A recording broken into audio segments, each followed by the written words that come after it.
Esta armonía de mi pueblo y nuestra cosmovisión se estaba desmoronando por culpa de la opresión, por ver al rico feliz, indios con ojos vendados, con la espalda más... El presente video expondrá la historia sobre el movimiento indígena que se relata a través del capítulo 2, titulado Surgimiento y auge del movimiento indígena en Colombia, el cual hace parte del libro Comunidades indígenas, espacios políticos y movilización electoral en Colombia, 1990-1998, motivaciones, campos de acción e impactos, de la profesora Virginie Laurent, del Departamento de Ciencia Política de la Universidad de los Andes.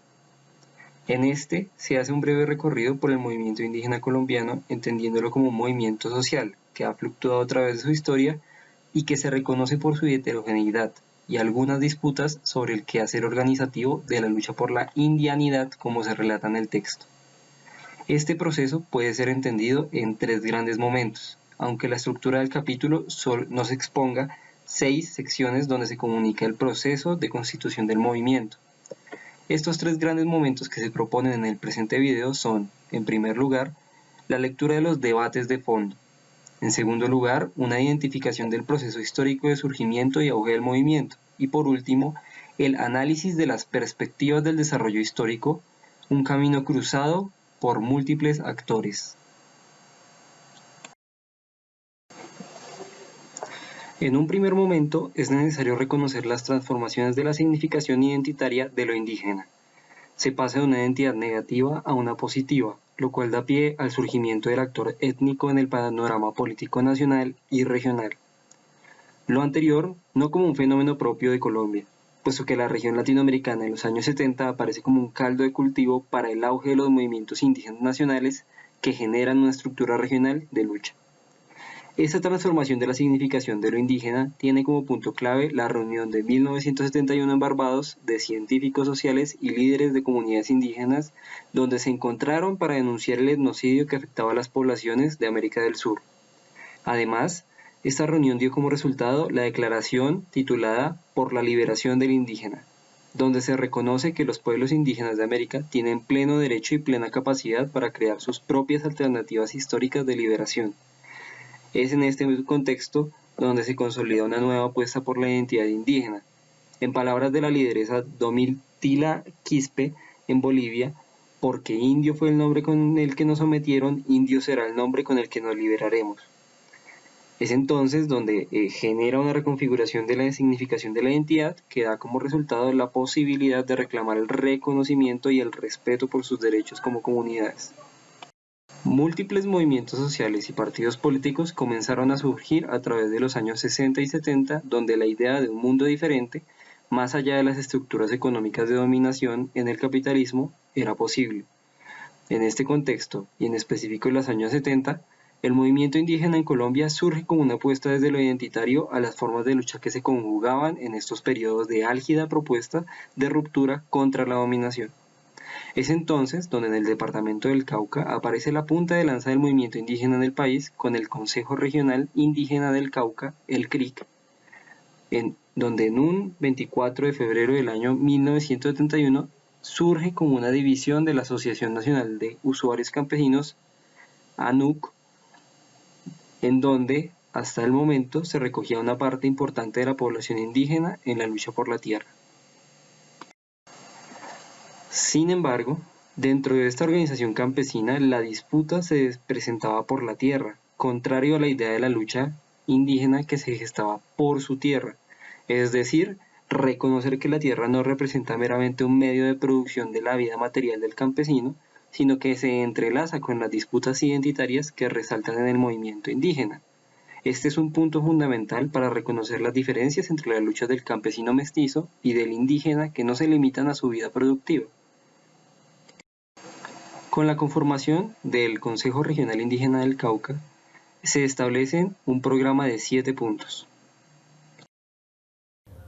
Socialización se hicieron en varios lugares para que los cabildos fueran entendiendo por qué las tierras estaban en manos de los terratenientes. Entonces reunimos en el credo varias veces, algunas veces aquí en la casa de que ahora ya no vive el mayor Antonio Mesa, finado ya. Allí nos reunimos 2 veces ya para programar ir a participar en una asamblea amplia en Toribío. Pero en ese día participaron bastante gente de Caloto, de acá del Credo, de acá de Tacuayó, Jambaló, San Francisco, Totoró, porque hasta allá se ha logrado avanzar.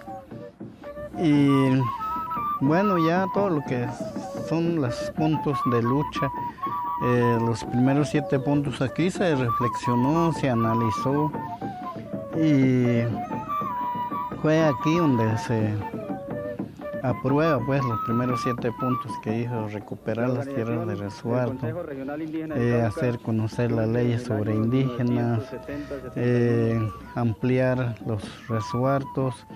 Bueno, nuevamente se dice hacer conocer la legislación indígena y exigir su justa aplicación, porque hasta ese entonces los cabildos tenían guardado su legislación indígena no sé a dónde, debajo de un baúl profundo, y no nadie, solamente los cabildos, los gobernadores vivían, porque pues el terrateniente quería que siguiera explotando, porque el cabildo se prestó para explotar más a la comunidad.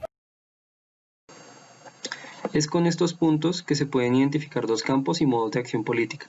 Por un lado, el respeto y reconocimiento del marco jurídico a través de la Ley 89 de 1890, donde se le daba el carácter de propiedad inembargable, inalienable e imprescriptible de los resguardos donde se desarrollaban cabildos.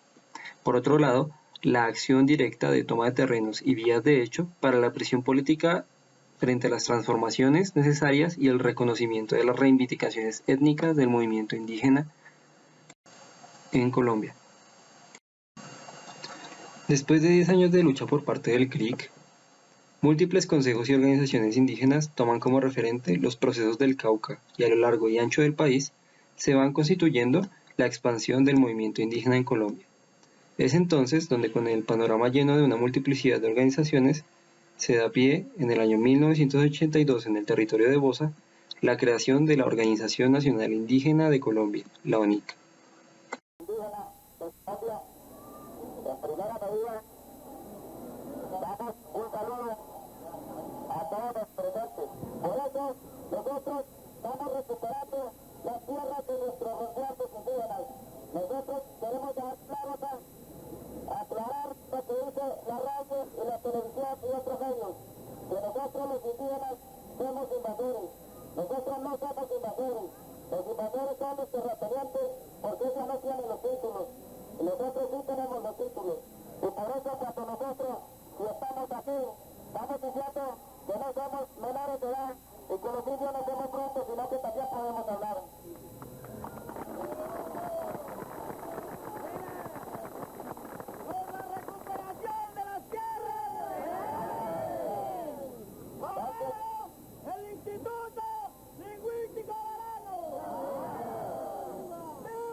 Se da un proceso de, yo diría, algunos lo llaman de concienciación respecto de la necesidad de tener una instancia, una institucionalidad que los agrupara. Pero también de que a nivel nacional se reconociera esas comunidades y pueblos indígenas como formas diferentes de vida. A principios de los 80 dio origen a la Organización Nacional Indígena. Es una situación de represión fuerte en contra de los pueblos indígenas en Colombia. Con Turbay Ayala tuvimos muchas dificultades, muchos problemas, mucho encarcelamiento de dirigentes indígenas y muchos atropellos. Trató a los indígenas de comunista, de subversivo. Yo creo que eso mismo, ese mismo atropello, esa misma persecución fue que motivó a que nosotros los indígenas nos organizáramos a nivel nacional y pudiéramos crear la ONIT. Y a través de de las necesidades que se ven en la organización, eso es lo que une al pueblo indígena. Antioquia no estamos organizados a nivel de Antioquia, pero estamos organizados a nivel de cabildo y gobernador. Entonces, yo doy una opinión muy personal, sería mejor en vez del consejo ese llamar a la ONIC, Organización Nacional de Indígenas Colombianos, porque la ONIC abarca a todas las organizaciones pequeñas y grandes, a consejos y gremios. Eso nada más le iba a decir, perdonen ustedes. Con ONIC, no hay discusión.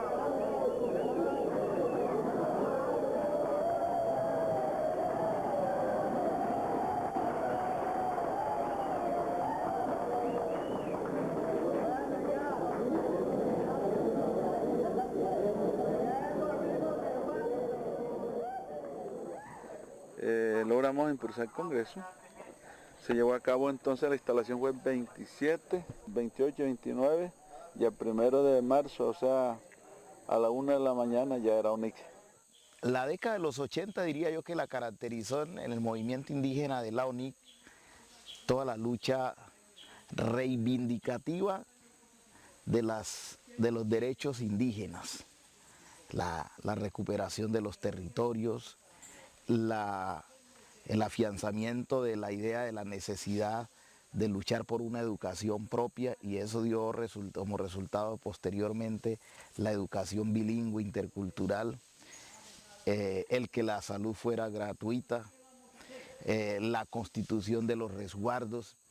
La ONIS en su primer congreso define unos programas, la autonomía de las autoridades indígenas, que realmente se aplicara y se cumpliera con la ley 89 de 1890. Aunque no era tan perfecto, pero era la única ley que nos permitía tener una autoridad dentro de nuestras comunidades y dentro de nuestro resguardo.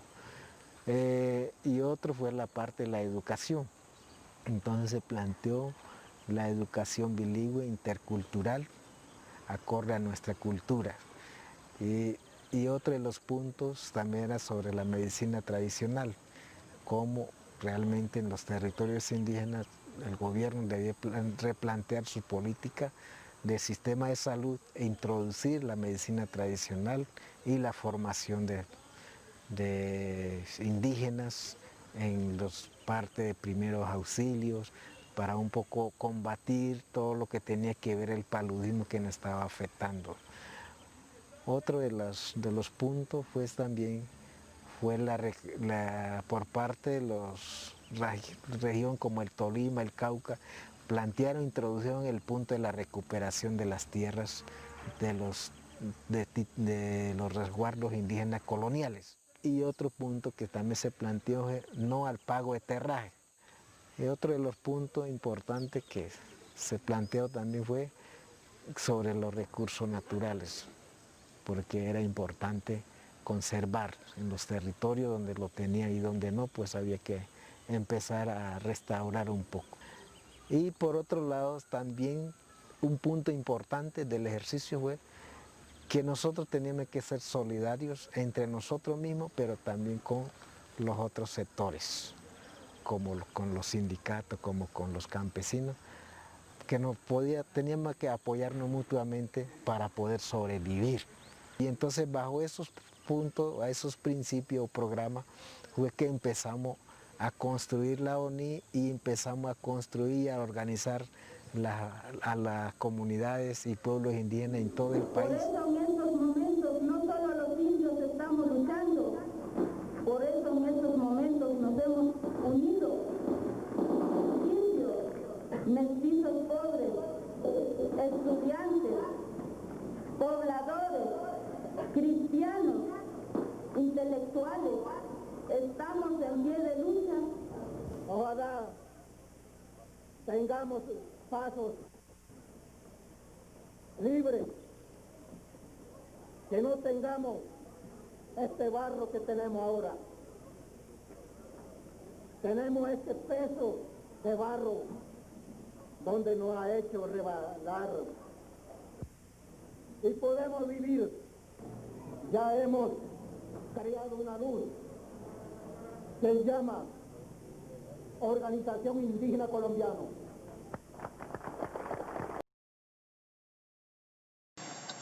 Sin embargo, esta expansión de la ONIC no fue un proceso lineal y uniforme. Dentro de las organizaciones se comenzaron a gestar fuertes disputas sobre las formas de organización y de adhesión de las luchas indígenas. Lo anterior, añadiéndole el momento de crisis del movimiento social en Colombia a finales de la década de los 70, debido al Estatuto de Seguridad del entonces presidente Turbay Ayala, donde la oposición y los sectores alternativos al poder tradicional fueron perseguidos, judicializados y en muchos otros casos desaparecidos. Es en esta divergencia donde aparecen otras formas de organización, como el movimiento de autoridades indígenas del suroccidente, que construyeron una alternativa frente a la experiencia del CRIC, puesto que se construyó una lectura crítica a las dinámicas organizativas que se planteaban al movimiento indígena como un gremio más. Esto significó pensar formas propias de organización del movimiento que se alejaran de los arquetipos organizativos, que en gran parte fueron sustraídos de la izquierda, y que se pensaran formas horizontales y desde las necesidades y características propias de las comunidades. Es la lucha contra la burocratización del movimiento, contra la incidencia directa de personajes no indígenas en la lucha. Es entonces donde el carácter de movimiento surge explícitamente en el nombre, frente a una idea de la organización, puesto que los cabildos y formas de poder locales eran en sí organizaciones. El paso siguiente solo sería consolidar la articulación entre estas. Ya entrados los años 80, el conflicto armado se recrudece, y las comunidades indígenas viven a flor de piel esta disputa por el territorio entre actores armados. De esta manera los territorios del Cauca viven entre diversos grupos armados, generando una fuerte presión hacia el movimiento social indígena del departamento. Es en este panorama donde en 1983 grupos móviles de autodefensa en esta región se convierten en el movimiento armado Quintín Lame, que pretendía estar al servicio del movimiento indígena y campesino. Este proceso armado, que nace desde las poblaciones indígenas en el Cauca, tiene características particulares como la ausencia del objetivo de la toma del poder que sí compartían los demás movimientos armados del territorio.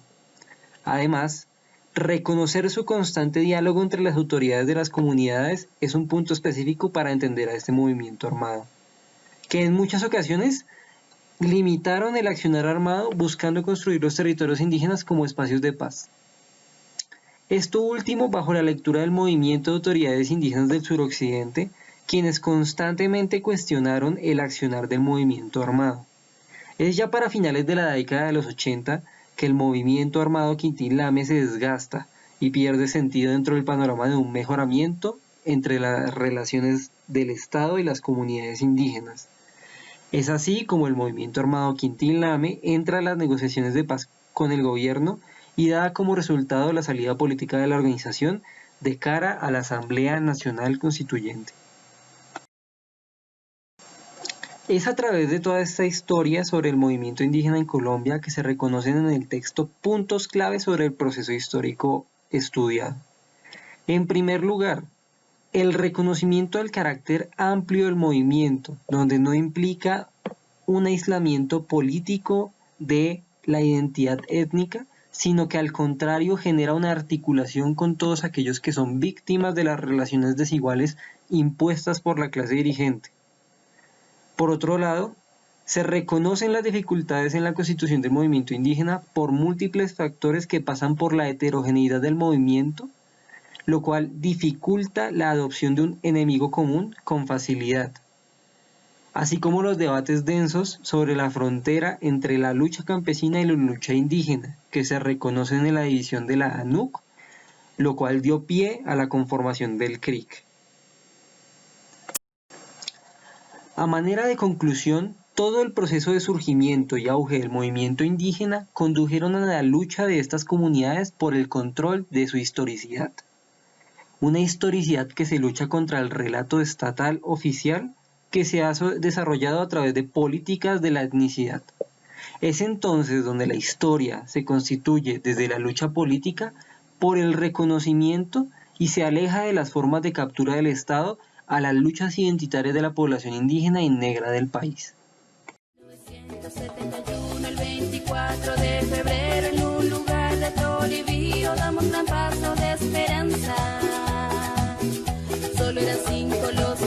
cabildo le hicieron frente a la opresión. Ahora ya somos más de 100 cumpliendo con nuestra misión. 1971, el 24 de febrero, en un lugar de Toribío damos gran paso de esperanza. Solo eran 5 los cabildos, le hicieron frente a la opresión. Ahora ya somos más de 100 cumpliendo con nuestra misión.